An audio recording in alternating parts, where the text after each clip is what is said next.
Hello friend, I am Prince and welcome to the Mac classes. दोस्तों, अगर आप assistant engineer and junior engineer जैसे एग्ज़ामों की तैयारी कर रहे हैं तो फिर ये वीडियो आपके लिए है।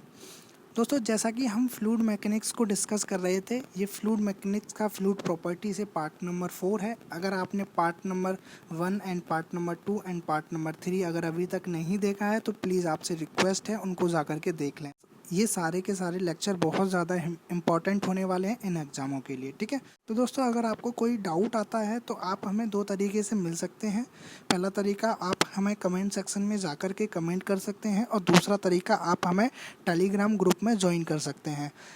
टेलीग्राम ग्रुप में ज्वाइन करने के लिए मैंने टेलीग्राम ग्रुप का लिंक अपने डिस्क्रिप्शन बॉक्स में दे दिया है, वहाँ जा कर के क्लिक करके हमें ज्वाइन कर लें।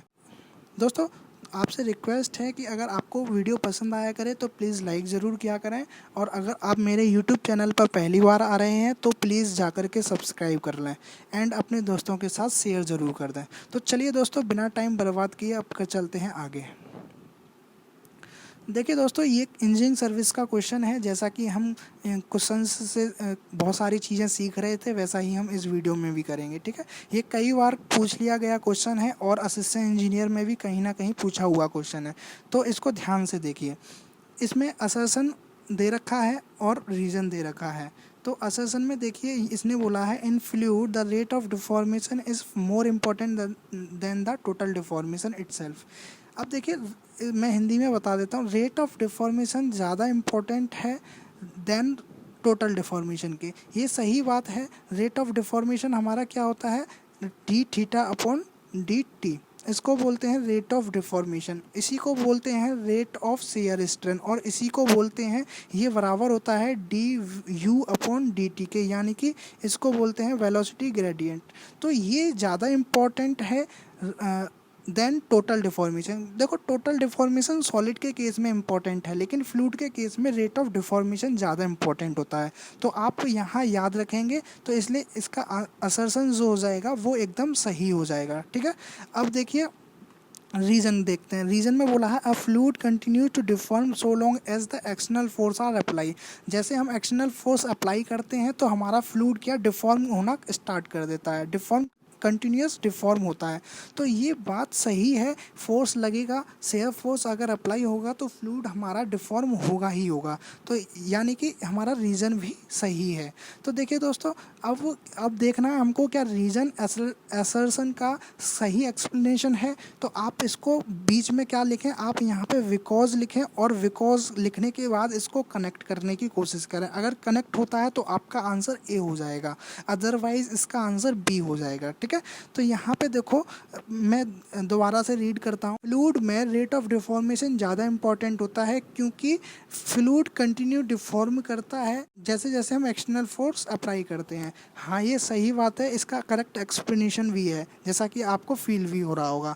तो दोस्तों, इसका आंसर फिर क्या हो जाएगा, इसका आंसर हो जाएगा ए, ठीक है। अब चलते हैं आगे। तो देखो दोस्तों, मैंने यहाँ पे कुछ चीज़ें बना के आपको दिखा रखी हैं, आप इन पे ध्यान दें। मैंने फ्लूइड को यहाँ पे दिखा रखा है, ये सरफेस है, फिक्स सरफेस है। आप देखिए, यहाँ पे मैंने एक क्रॉस सेक्शन पे, पर्टिकुलर क्रॉस सेक्शन पे 4 मॉलिक्यूल्स को पकड़ लिया है, ठीक है। अब मैं क्या करूँगा, इन्हीं 4 मॉलिक्यूल्स का बिहेवियर स्टडी करूँगा। अब यहाँ पे देखिए, जो लास्ट वाला मॉलिक्यूल है, ये सरफेस के साथ अटैच है, इसकी वेलोसिटी क्या होगी, 0 होगी, और जितना दूर अब सरफेस से जाते चले जाएंगे उतनी ही ज़्यादा वेलोसिटी मॉलिक्यूल की बढ़ती जाएगी। जैसा कि ये फ्री सरफेस पे मॉलिक्यूल है, इसकी वेलोसिटी सबसे ज़्यादा होगी, ठीक है। अब देखो, मैंने यहाँ पे इंटरमीडिएट 2 मॉलिक्यूल्स को पकड़ लिया है, इन दोनों को, और इन दोनों मॉलिक्यूल्स की जो बीच की डिस्टेंस है वो dy है, ठीक है। अब मैं dt टाइम बाद या कुछ टाइम बाद इनको देखूँ ये कहाँ पहुँचेंगे, तो ये वाला मॉलिक्यूल यहाँ पहुँचेगा और ये वाला यहाँ पहुँचेगा, ठीक है। जैसे देखो, ये वाले मॉलिक्यूल की वेलोसिटी अगर u है तो इस वाले मॉलिक्यूल की वेलोसिटी क्या हो जाएगी, u + du, कुछ ज़्यादा इस वाले मॉलिक्यूल से कुछ तो ज़्यादा ही होगी, ठीक है। तो अब देखो इसको मैं और अच्छे से बना के दिखाऊं तो यहाँ पे इस तरीके का ये बन जाएगा। इन दोनों ए और बी मॉलिक्यूल के बीच की डिस्टेंस dy और ये कितना डिफॉर्म होंगे, डी थीटा डिफॉर्म होगा, ठीक है। अब यहाँ से देखो बी मॉलिक्यूल यहाँ से यहाँ तक पहुँचने में कितनी डिस्टेंस चला, u into D T distance चला। और देखिए मॉलिक्यूल ए इतनी ही टाइम में कितनी डिस्टेंस चला, u D T plus D U into D T इतनी डिस्टेंस को कवर करेगा। तो यहीं से मैं देखो इस ट्राइंगल से कुछ चीज़ों को ड्राइव करता हूँ।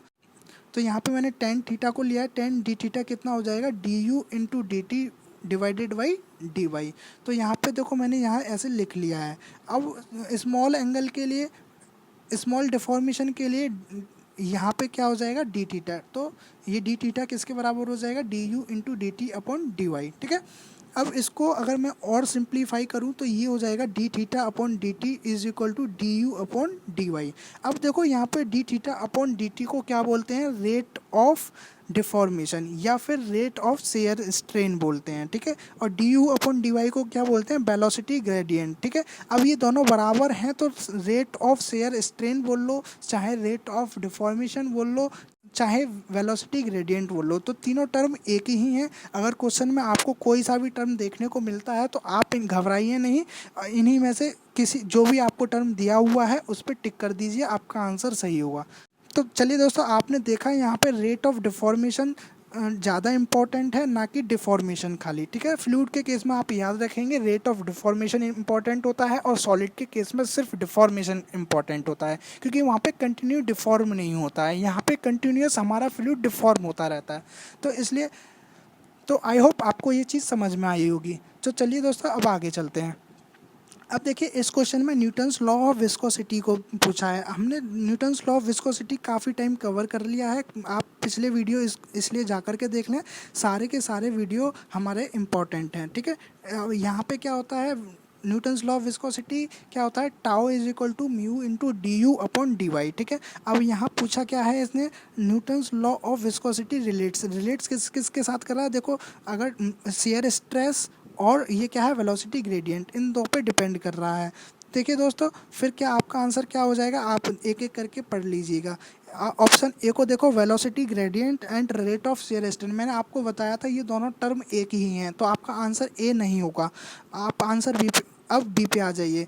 Rate of shear deformation, rate of shear deformation d theta upon D t and shear stress tau, इन दोनों पे डिपेंड कर रहा है। अच्छा, रेट ऑफ शेयर डिफॉर्मेशन कह लो या फिर रेट ऑफ डिफॉर्मेशन कह लो या फिर रेट ऑफ शेयर स्ट्रेन कह लो या फिर या फिर वेलोसिटी ग्रेडियंट कह लो, ये तीनों चारों टर्म एक ही हैं। तो यहाँ पे हमारा क्या दे रखा है, rate of shear deformation and shear stress, तो हमारा आंसर यहाँ पे क्या हो जाएगा, सही, बी आंसर सही हो जाएगा। आप और भी ऑप्शन देख लीजिए, सी ऑप्शन में बोला हुआ है share deformation and shear stress. देखो शेयर डिफॉर्मेशन सॉलिड के केस में वैलिड होती है, यहाँ पे रेट ऑफ शेयर डिफॉर्मेशन होता तो ये आंसर सही हो जाता। तो यहाँ पे सी आंसर यहीं से गलत हो गया। प्रेशर एंड वॉल्यूमेट्रिक स्ट्रेन की हमने यहाँ पे कहीं बात करी नहीं थी, तो ये डी आंसर आपका होगा नहीं। तो चलिए दोस्तों अब आगे के क्वेश्चन में देख लेते हैं।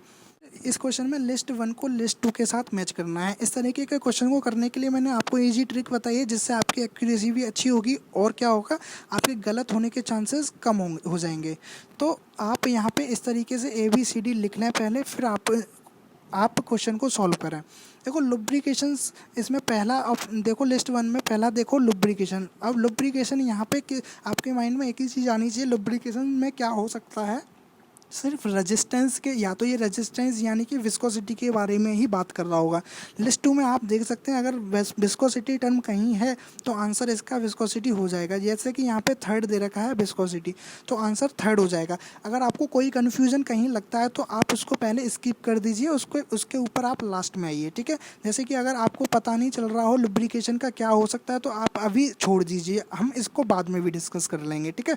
अब देखिए बी को rise of shape in trees, B को देखें rise of shape in trees, तो जो ट्रीज में रूट के थ्रू जो वाटर राइज होता है वो किस प्रोसेस की वजह से होता है, यहाँ पे कहने का मतलब ये है। तो आपको मैंने पहले ही ये चीज़ें बता दी हैं, कैपिलरी इफेक्ट की वजह से ये चीज़ें बी का आंसर हो जाएगा 1, ठीक है। कैपिलरी इफेक्ट की वजह से राइज होता है ट्रीज में। अब देखिए इसमें देखिए फॉर्मेशन, सी देखिए formation of droplets. Formation of droplets मैंने आपको पहले भी एक्सप्लेन किया हुआ है। इस सरफेस टेंशन की वजह से ड्रॉपलेट्स बनती हैं। ड्रॉपलेट्स क्या होती, स्फेरिकल इन शेप होती हैं और स्फेरिकल का जो एरिया होता है वो मिनिमम होता है। इसका कारण है सरफेस टेंशन। ठीक है दोस्तों, तो सी का आंसर यहाँ इजीली मिल जाएगा आपको, सरफेस टेंशन। आप इसमें लिस्ट 2 में जा कर के देखें सरफेस टेंशन हमारा कहाँ पर है, 4th। ठीक है, तो सी को हम यहाँ पे 4th लिख लेंगे। अब देखो लिस्ट 1 में देखिए कैविटेशन डी। तो कैविटेशन को हमने लास्ट वीडियो में पूरे को वेपर प्रेशर और कैविटेशन को अच्छे से कवर किया था और वहाँ पे आप, आई होप आपको समझ में भी आया होगा। तो कैविटेशन का यहाँ पे लिंक किससे है, देखिए वेपर प्रेशर। तो यहाँ पे आपको इजीली मिल गया वेपर प्रेशर। इसी तरीके के दोस्तों क्वेश्चन पूछे जाएंगे, आप कहीं कंफ्यूज मत होइए। मैंने आपको स्ट्रेट फॉरवर्ड ट्रिक भी बताई हैं और सारी चीज़ें आपको क्लियर भी की हैं। आपसे रिक्वेस्ट है वीडियो को आप सीरीज़ में देखें तो आप हर चीज़ को लिंक ईजिली कर पाएंगे और मैंने अच्छे क्वेश्चनों को उठा करके आपकी प्रैक्टिस के लिए लेके आया हूँ। तो चलिए दोस्तों यहाँ पे अब देख लेते हैं। अब बचा हमारा ए ऑप्शन। ए ऑप्शन क्या है, ए क्या है लिस्ट, इसमें लिस्ट 1 में ए क्या है, लुब्रिकेशन। मैंने जैसे मैंने डिस्कस किया था कि विस्कोसिटी हो सकता है। अब यहाँ देखें 1 4 2 तो कवर हो चुका है, बचा क्या है यहाँ पे 3। तो यहाँ पे 3 किसका आंसर हो जाएगा, लुब्रिकेशन का। तो यहाँ पे हम लिख लेंगे क्या, विस्कोसिटी 3rd। ठीक है, तो अब इसके बाद आप देखो इनका आंसर क्या होगा, कोड्स में जाके मैच करो। 3142 3142 आपको डी में मैच करने को मिल जाएगा। तो आपका आंसर क्या हो जाएगा इस क्वेश्चन का, डी आंसर सही हो जाएगा। तो चलिए दोस्तों अब आगे चलते हैं। ये एक अच्छा क्वेश्चन है, इसमें आप ध्यान दें और बहुत अच्छे से समझें। ठीक है, इंजीनियरिंग सर्विसेज का पूछा हुआ क्वेश्चन है। ठीक है, इसमें बोला है a quiescent sea density of water at free surface is rho naught. ठीक है, फ्री सरफेस पे डेंसिटी वाटर की रो नॉट है and a point much below the surface density is rho. और इस सरफेस, फ्री सरफेस से कुछ नीचे पे डेंसिटी जो है वो रो, डेंसिटी चेंज हो रही है, जैसे जैसे नीचे आते जा रहे हैं वैसे वैसे चेंज हो रही है। ठीक है, तो अब इसने बोला है वेरिएशन ऑफ ग्रेविटेशन एक्सेलरेशन को नेगलेक्ट करना है और यहाँ पे माना है इसने बल्क मॉड्यूलस हमारा कांस्टेंट है। और यहाँ पे उसने पूछा है डेप्थ ऑफ एच। एच क्या होगी, फ्री सरफेस से, मतलब कि जहाँ पर रो डेंसिटी है वहाँ पर डेप्थ कितनी हो जाएगी। ठीक है, ये पूछा है। तो चलिए दोस्तों अब आगे चलते हैं और मैं आपको दिखाता हूँ इस क्वेश्चन का सॉल्यूशन।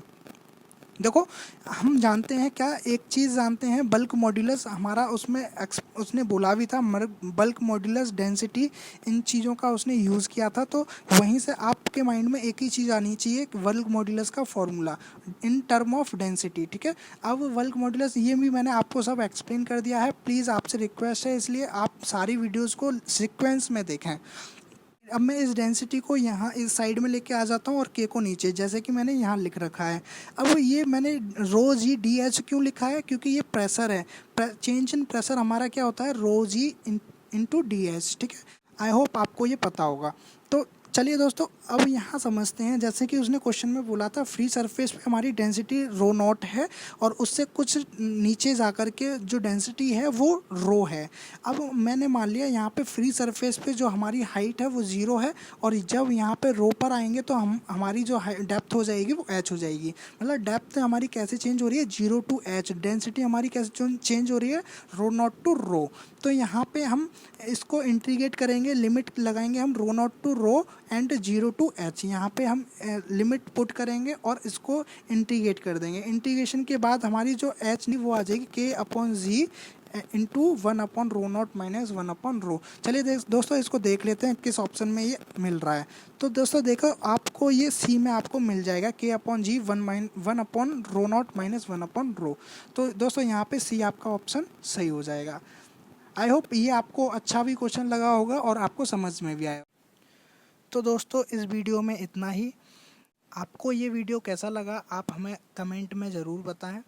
तो दोस्तों जल्दी ही हम मिलेंगे आपसे एक नई वीडियो के साथ। तब तक के लिए bye and thank you for watching this video.